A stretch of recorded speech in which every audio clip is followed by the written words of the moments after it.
boa noite. Eu sou Mariana Jungmann e você confere conosco a partir de agora as notícias que circularam hoje nos corredores do poder. O Congresso aprova e promulga o decreto de intervenção na segurança pública do Rio de Janeiro.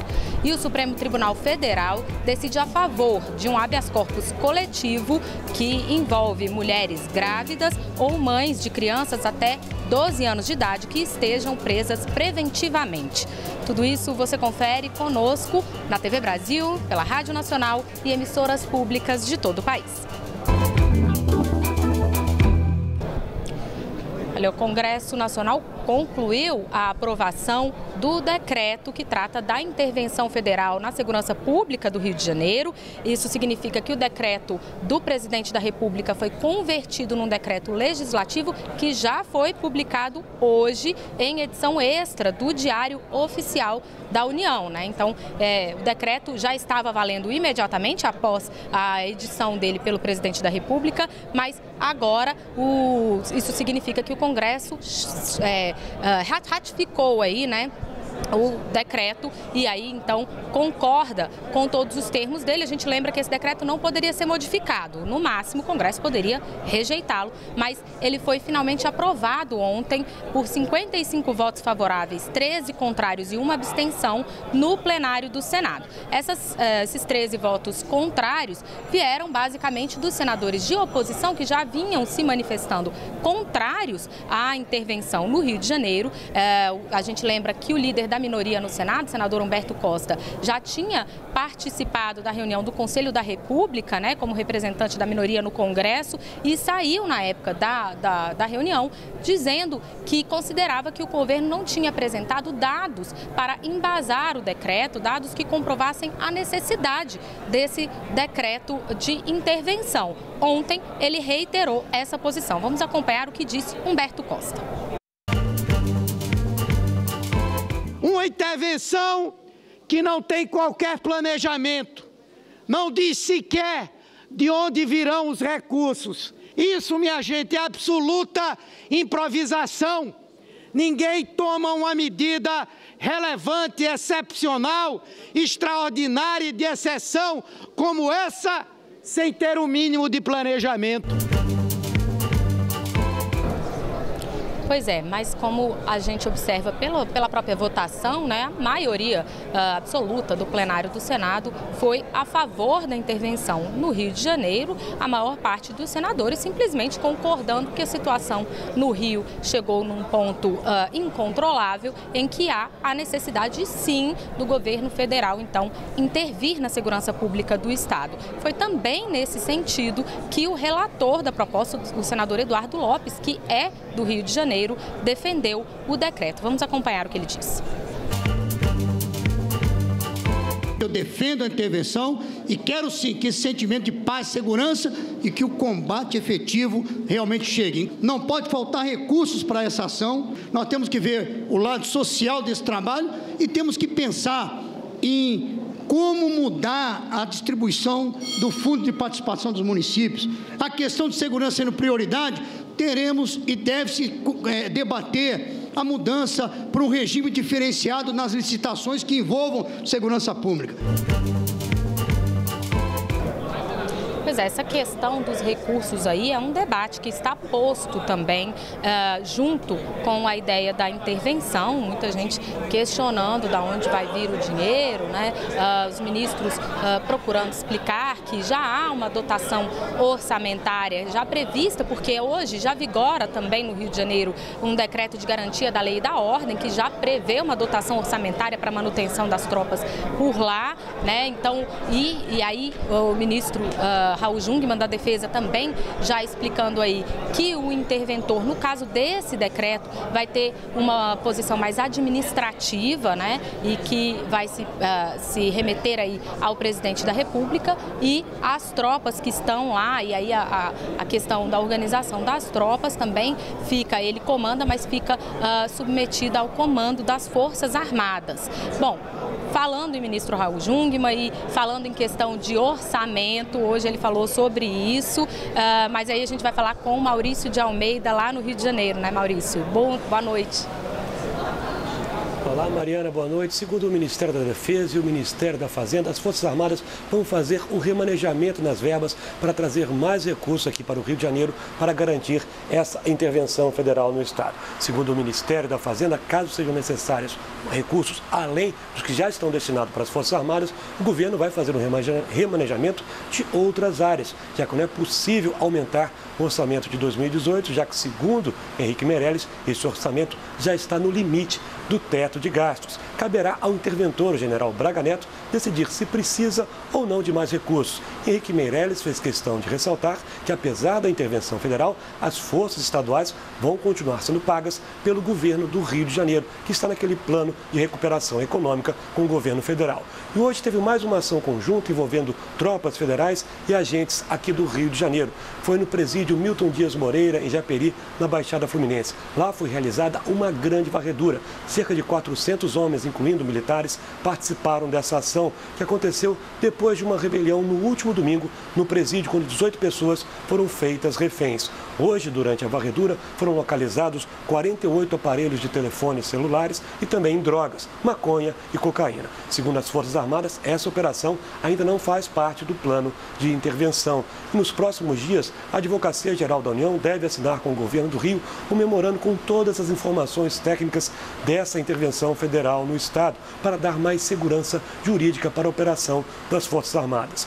O Ministério Público Federal já cobrou em nota um detalhamento técnico do que vai acontecer no Estado e já se adiantou dizendo que é contrário aos mandados de busca e apreensão coletivos durante a intervenção no Estado do Rio. Ontem mesmo o governo já tinha se antecipado e disse que não vai adotar mandados de coletivos de busca e apreensão aqui no Estado. E amanhã, em Brasília, o ministro da Justiça, Torquato Jardim, vai receber os secretários de Segurança do Espírito Santo, de Minas Gerais e de São Paulo. Eles pediram esse encontro porque pretende adotar medidas preventivas para evitar que criminosos acabem fugindo do Rio de Janeiro e sigam em direção a outros estados aqui da região sudeste. Tanto que o Espírito Santo já anunciou que vai reforçar o patrulhamento da divisa entre o Rio de Janeiro e o estado. Mariana. Obrigada, Maurício de Almeida. Pois é, e dentro desse contexto aí, né, Maurício, sobre combate ao crime organizado, inclusive também dentro desse contexto aí de preocupação com os criminosos que acabam se movendo aí entre os estados, a gente lembra também que hoje teve uma operação da Polícia Federal que prendeu temporariamente 10 criminosos de uma célula ligada a uma importante facção criminosa de São Paulo, que eram responsáveis por receber armas e drogas na capital paulista e distribuir pelo interior do estado, e as investigações sobre esse caso continuam. Mas a gente volta a falar sobre intervenção no Rio de Janeiro, porque hoje o porta-voz da Presidência da República falou sobre isso, disse que o tema não é uma questão eleitoral, mas aí é a Carolina Pimentel que vai entrar para a gente com breves notícias aí da Agência Brasil. Teve isso e teve mais informação lá no Palácio do Planalto, né, Carol? Boa noite. Boa noite, Mariana. Bem, o porta-voz da Presidência da República, Alexandre Parola, ele falou sobre esse assunto em um pronunciamento à imprensa hoje, e ele disse que a intervenção federal na segurança pública do Rio de Janeiro não tem caráter eleitoral, não tem fins eleitorais, né? De acordo com o porta-voz, o presidente Michel Temer tomou essa decisão da intervenção com base em uma demanda da sociedade. Desde que foi anunciada, essa medida tem dividido opiniões de especialistas e também de parlamentares. O porta-voz disse também, sem citar nomes, que assessores e colaboradores estão desautorizados a falar sobre a intervenção em nome do presidente. E o presidente Michel Temer se reuniu hoje com líderes do PTB e, de acordo com o líder do partido na Câmara dos Deputados, Jovair Arantes, ficou decidido que o ministro interino do Ministério do Trabalho, Elton Iumura, vai ficar no cargo até março. De acordo com o líder do PTB, as discussões sobre um nome do partido para ocupar definitivamente o Ministério do Trabalho, essas discussões vão ser feitas mais perto do período de mudanças aí nos ministérios do governo, né? Isso porque os ministros que vão se candidatar nas eleições de outubro precisam deixar o cargo até abril. Mariana. Obrigada, Carolina Pimentel. E olha, ainda sobre essa questão da relação com o PTB, hoje o ministro da Casa Civil, Eliseu Padilha, falou no Palácio do Planalto, falou agora à tarde, mas é a Daniele Popov, que está aqui ao meu lado, que vai contar pra gente o que foi que ele disse, né, Dani? Isso mesmo, Mariana. Logo após esse pronunciamento do Parola, Eliseu Padilha falou com a imprensa e afirmou que possivelmente a indicação para o Ministério do Trabalho continuará com o PTB. Mas ele frisou que o presidente Temer pediu aí que essa atuação seja mais intensa, especialmente porque nós estamos em ano eleitoral e muitos ministros se afastam. Há, das palavras do ministro, um encolhimento dos ministérios, um encolhimento do governo. Então ele pediu que essa atuação seja um pouquinho mais intensa. Mariana. Dani, a gente segue falando aí da pauta do governo, da pauta econômica, sobre a pauta que foi trazida aqui para o Congresso Nacional. A gente chegou a citar dessa pauta, faz parte daqueles 15 pontos que a gente inclusive falou aqui ontem nos Corredores do Poder, os 15 pontos econômicos aí que foram apresentados pelo governo. Um deles é a questão da desestatização da Eletrobras, mais comumente chamada de privatização da Eletrobras. Esse tema a gente lembra que já está aqui no Congresso Nacional e a gente teve notícia sobre isso hoje, né? Foi, isso mesmo. O relator da Comissão Especial da Petrobras e Exploração do Pré-Sal, né, o deputado José Carlos Aleluia, teve uma reunião na residência oficial aqui da Câmara dos Deputados com o Rodrigo Maia e com o presidente da Eletrobras, Wilson Ferreira Júnior. Bom, ele foi levar o projeto a Rodrigo Maia junto com o presidente da Eletrobras e o presidente da Câmara disse que ele espera que essa proposta seja votada até meados de abril, até a segunda quinzena de abril. Depois desse encontro, ele falou com a imprensa, José Carlos Aleluia concedeu uma entrevista coletiva e disse que, bom, ele falou aí sobre esse projeto, né? Ele disse que quer garantir a manutenção e independência do Centro de Pesquisa da Eletrobras, CEPEL, e disse também que espera garantir uma compensação pela exploração do Rio São Francisco. Fez ali discursou ali sobre a importância do Rio São Francisco para os nordestinos, né, para a economia de vários estados do Nordeste, e disse que isso pode acontecer a partir da criação de uma agência exclusivamente responsável pela revitalização do Rio São Francisco. Bom, o projeto, né, Mariana, como você já disse, ele está na lista de prioridades do governo, das 15 pautas que foram enviadas aqui para o Congresso Nacional. São as pautas que são consideradas prioritárias. Aleluia avaliou então que a criação dessa agência ela é importantíssima para reestruturar a estatal, a Eletrobras, e transformá-la em um grande investidor internacional. Mariana. Pois é, e aí a gente continua falando dessas pautas, porque enquanto a questão da Eletrobras vai prosseguindo, hoje, ou melhor, na madrugada de hoje, né, no fim da sessão de ontem na Câmara dos Deputados, o presidente da Câmara, Rodrigo Maia, também falou sobre essa questão dessas pautas e disse que, olha, esse mês ainda, agora em março, no máximo uma ou duas pautas dessas que foram previstas pelo governo podem ser aprovadas aqui na Câmara. Ele citou especificamente a proposta que regulamenta o registro eletrônico de duplicatas e o projeto de lei complementar que muda as regras para a inclusão de consumidores no cadastro positivo de notas de crédito, né, que é a chamada pauta do cadastro positivo. São pautas que visam desburocratizar a economia brasileira, facilitar aí o ambiente de negócios da economia brasileira. Aí a gente lembra que ontem, inclusive, eu citei que o anúncio das pautas econômicas aqui no Congresso foi um pouco mal recebido pelos presidentes das duas casas, porque muitas dessas pautas já são do Congresso Nacional e aí ficou aquele clima com o Rodrigo Maia e com o Eunício Oliveira, presidente do Senado, de que o governo não trouxe uma pauta nova e ainda tomou para si uma pauta que já era dos parlamentares. Eunício Oliveira falou sobre isso hoje também, falou sobre a relação com o Poder Executivo e disse que tem uma boa relação com o Planalto, mas que o Senado não vai ser puxadinho de outro poder, não. Vamos acompanhar o que ele disse. A minha relação com os dois outros poderes da República é de harmonia. Eu defendo a harmonia entre os poderes, mas sou muito firme na defesa do poder que eu presido. Então, ninguém vai pensar que isso aqui é puxadinho de qualquer outro poder, assim como jamais eu teria o atrevimento de achar que eu posso interferir nos outros poderes. Pois é, agora a gente muda de assunto, vai falar de educação e aí eu vou falar com a Jéssica Gonçalves, lá nos estúdios da Rádio Nacional, né, Jéssica? Porque hoje houve um seminário internacional do qual o ministro Mendonça Filho participou, né?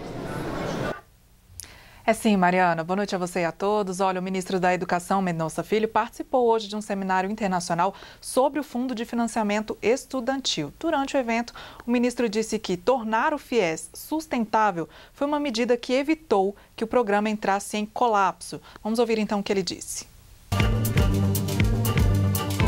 O programa antigo, ele era insustentável, produziu um rombo, como foi demonstrado, de mais de 32 bilhões de reais, o que significaria que em pouco tempo nós teríamos o colapso do sistema e a incapacidade de financiar novos estudantes. E, ao mesmo tempo, ele não era justo, porque ele criava uma situação onde não existia compartilhamento de risco entre as instituições que ofertam vagas em instituições privadas de ensino e que demandam naturalmente crédito por intermédio de estudantes para que eles possam manter a oferta dessas mesmas matrículas. Bom, segundo Mendonça Filho, o FIES passa por mudanças que garantiram a sustentabilidade do fundo. O ministro falou ainda que as políticas públicas implementadas pelo Ministério da Educação deveriam dar mais foco à educação básica do que ao ensino superior. Quem também esteve no seminário foi o ministro da Fazenda, Henrique Meirelles, que disse que essa sustentabilidade vai permitir o aperfeiçoamento do programa, resultando então em um segundo momento em benefícios para a economia e para a produtividade. Segundo ele, outro ponto positivo das recentes mudanças no FIES é o de cobrar mais qualidade dos cursos oferecidos pela iniciativa privada. Mariana.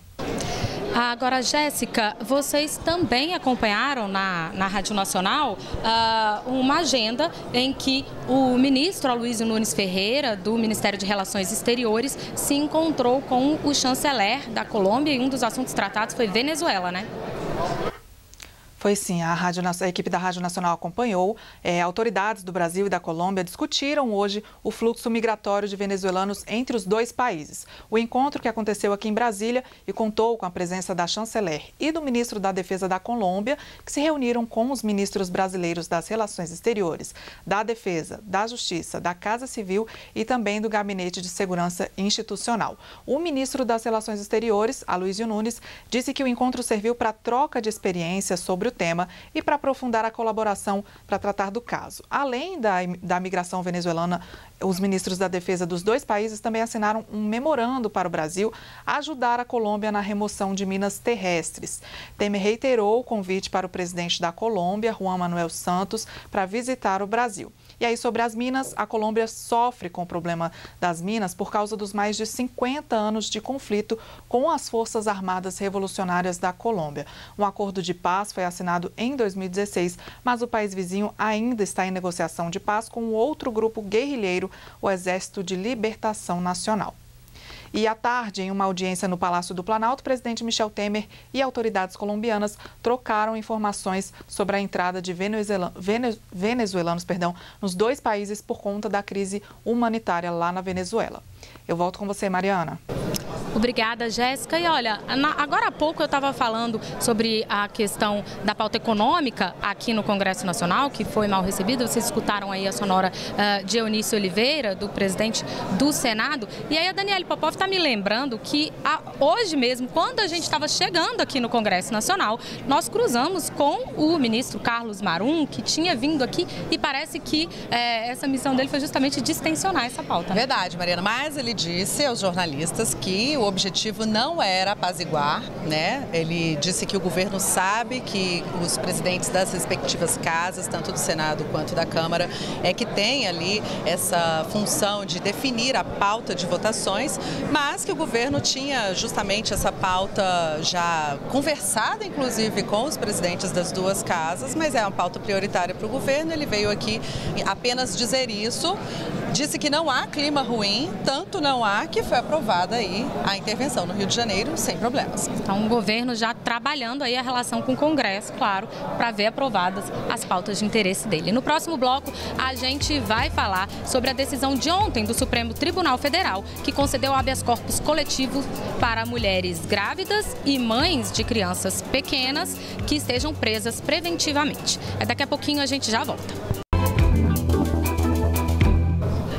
Olá, eu sou Mariana Jungmann, nós estamos de volta com as notícias que circularam hoje nos corredores do poder, e uma das notícias que circulou hoje tem a ver com uma decisão que foi tomada ontem à noite, já concluída ontem à noite no Supremo Tribunal Federal, que eu vou falar agora com Daniele Popov. Dani, foi sobre aquele habeas corpus coletivo, né, para mulheres que tenham filhos e que estejam presas preventivamente, né? Exatamente, Mariana. Bom, essa decisão vai atingir aí essas mulheres presas preventivamente que tenham filhos, ou estejam grávidas ou tenham filhos de até 12 anos de idade, desde que não tenham cometido crimes graves, né, com violência ou grave ameaça, e também cada caso particular vai ser analisado.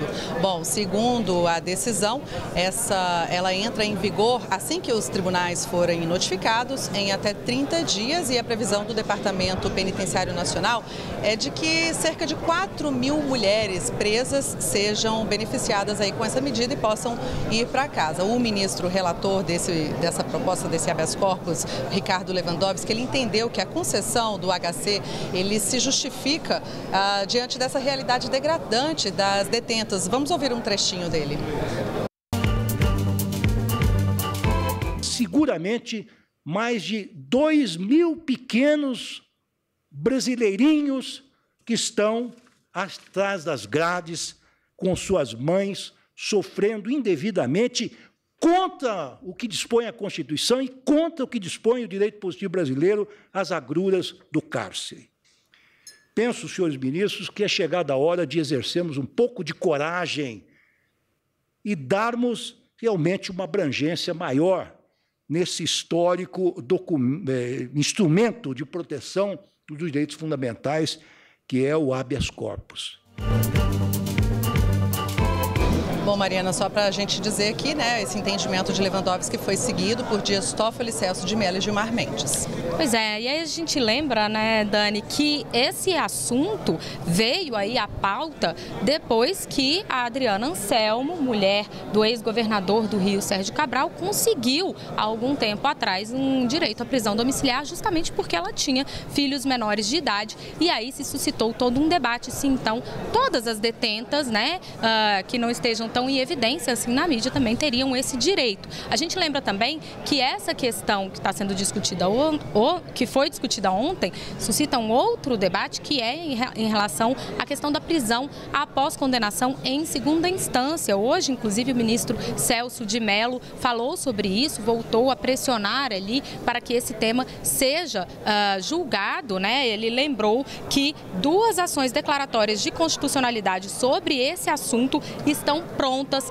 para serem analisadas no plenário do Supremo Tribunal Federal, e pediu que isso aconteça. A gente vai agora a São Paulo falar com a Vanessa Casalino, porque Vanessa, o empresário Wesley Batista ganhou uma tornozeleira eletrônica e foi para casa, né?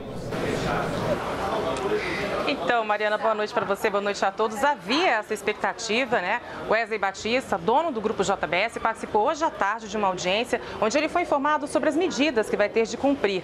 O empresário vai ter de comparecer semanalmente à Justiça enquanto não receber a tornozeleira eletrônica, que está em falta aqui no estado, Mariana.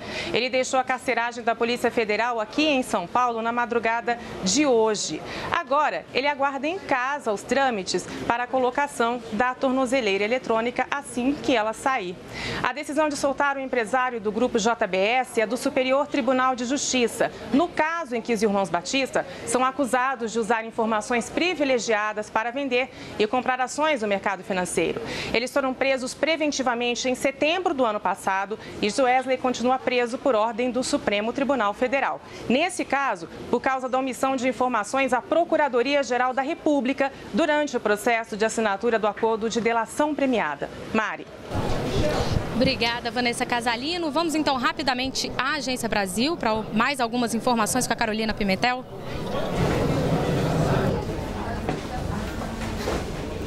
Bem, Mariana, deputados e senadores derrubaram por unanimidade vetos ao projeto de lei que trata da adoção.